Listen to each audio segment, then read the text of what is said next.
The hybrid model is gearing up to be the future of work in most offices, even after most pandemic-era restrictions have eased. The arrangement ideally offers the best of both worlds. Employees get to have face-to-face time with co-workers, as well as the convenience and flexibility of remote work.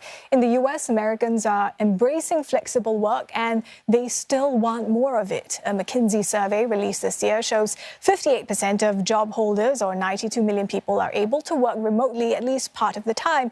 And when given the option for flexible work, 87% of Americans will take them.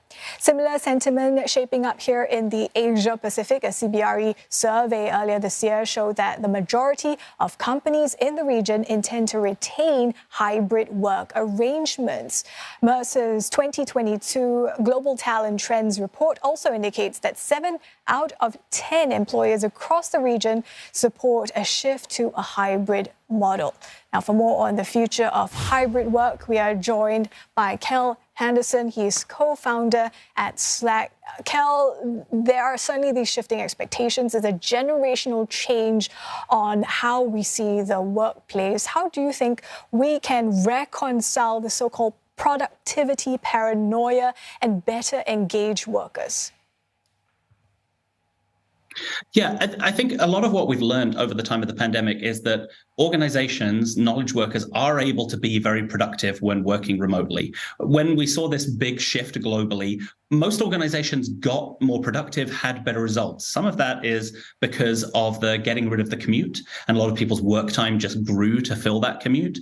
But also, there's certain kinds of knowledge work that just work better when done individually at home, and giving people that location flexibility and especially that time flexibility around when they're able to work has been hugely beneficial. That said, now that we're able to open offices again, I think a lot of it, as you say, a lot of it comes from paranoia of as economic conditions worsen in the world and as companies see kind of worse results going into the second half of this year, they look back on what had been successful in the past. And obviously one of the things that's changed over the last few years is being in the office or not. And so a lot of that kind of behavior is defaulting to how organizations worked previously at a time when they did see a lot of success. And so people are defaulting to that. And I think a large portion of that comes from how difficult it is to measure the productivity of knowledge workers.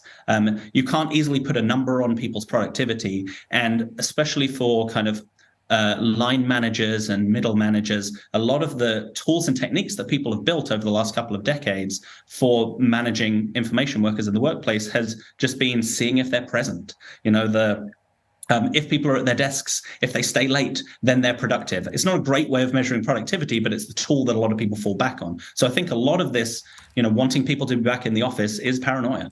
So how can businesses fight this urge to default to how things used to be?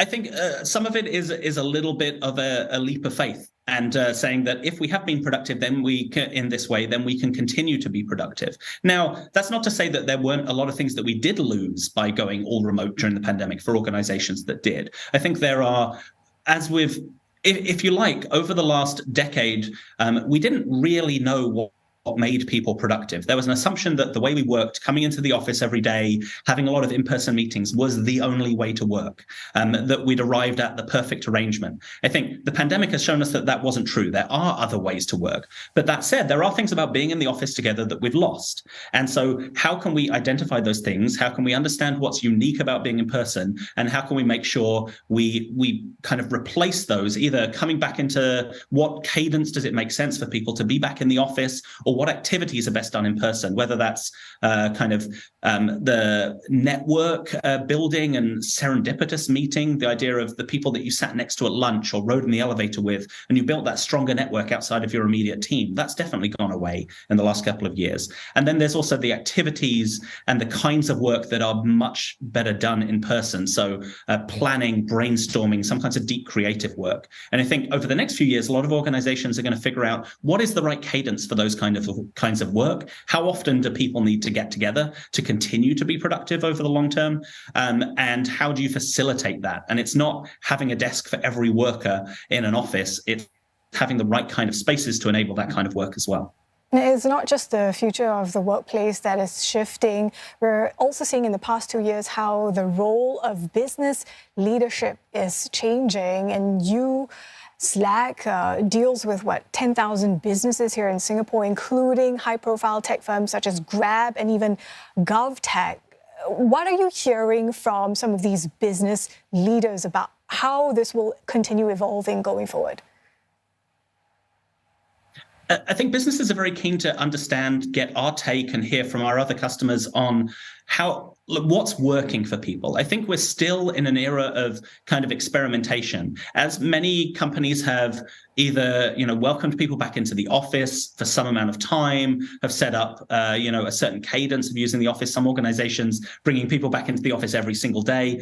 I think there's a big appetite to learn what's working and what's not. And we do know that from the worker side of things, employees want that flexibility. They want time flexibility. They want location flexibility, and are dissatisfied when they don't get that. We're seeing, a rise in people who are dissatisfied, feeling burnt out with their job as they come back into the office. And so employers, especially large organizations, want to understand, okay, so what's the new normal going to be like? What are my peers doing? And what's working for them? And what's going to strike the right balance? And I think it is going to be an issue of balance. Not every organization is going to be fully remote. We know that, but it's also, we are never going back to where we were 2.5 years ago. So for a lot of organizations, they want to understand, what does the right balance look like, and how am I going to be able to be productive as an organization and also retain talent for the long term? Okay, you alluded to this earlier in the conversation about the challenges from slowing macroeconomic environment, and we're hearing about these high-profile layoffs from Meta, from Twitter. Slack is also part of this ecosystem. What is it doing to ensure that it is, staying ahead of things? And what do you think that's going to look like going into next year? I think this is a very normal reaction to slowing economic conditions. Companies, especially on a real growth trajectory, who have hired ahead, and it takes a long time to hire. You need to be planning out many years in the future, and companies are finding themselves a little bit over their skis. I think that is the normal cycle of the rise and fall of the economy, and so the tech economy tracing that. I think at a time like this, what more organizations are looking to do is to make sure they can be more productive, get more out of each employee and become more productive without adding people as that kind of productivity mechanism. So a lot of organizations are looking at the kind of return on investment of their existing employees. How can we get teams working together better? How can we find the right ways in which teams interact, the right set of tools that they can use to enable that? We see Slack as a big part of that, of how to make teams more productive and do more with the same amount of resources. And I think that's going to, as we kind of swing from, in technology, this massive growth phase that we've been in for quite a few years, onto one of efficiency, return on investment, and how we can get more out of the teams that exist today. I think that's going to be a big focus over the next couple of years, and we're just starting to see the kind of swing towards that. Looking forward to seeing how Slack expands perhaps in the APEC and the ASEAN region as well. Cal, thank you so much for sharing your insights with us. Really good chatting with you. Cal Henderson is co-founder at Slack.